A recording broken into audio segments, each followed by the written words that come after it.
So we're just going to look at bringing in a second picture here just to see what we can do as far as placement to get better ideas for the hybrid project. So here I've brought the wolf in. I'm just going to control T. That will bring out the tool that will enlarge it. And I'm just holding the shift key down so I can keep the proportions. If I don't, it'll squash it up and mess up the whole concept. So we want to hold the shift key down whenever we want to make the proportions correct, and just let it go, double click and set it. Then we're going to place it to generally where we want it to be.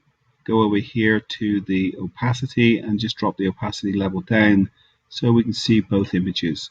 I can see that my eyes are not the same there, so I'm just going to place those in a general area and then control T again.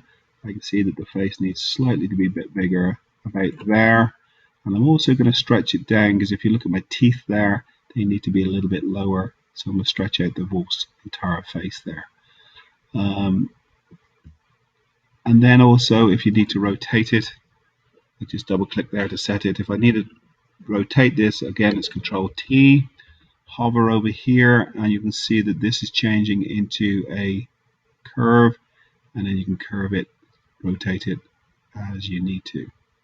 So once I've done that, double click, set it, put it back into approximately the right place, and then go over and get your eraser tool. If you click up here, you can change the size of the tool, soft edge, hard edge. For this demonstration, I'm just going to do this quickly. So I'm just going to quickly erase what I don't want, and then go back in here later and fix it properly. This is just for demonstration purposes to get you going.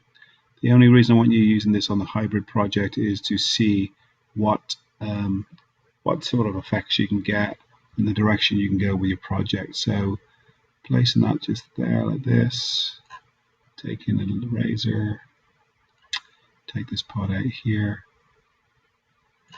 and that gives me a general idea. And again, you can play around with the opacity.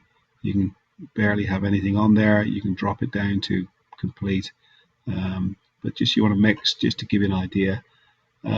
Again, the eraser tool here, I just want to make this smaller so I can go in and take out anything that's over my eye right there so I can get a little bit more. And you can always zoom in, click on this, zoom in,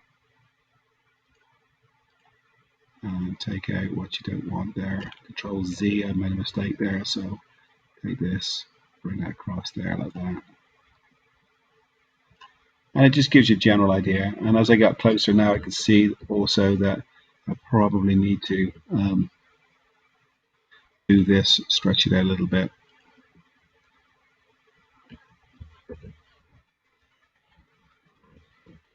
And move it up a tad.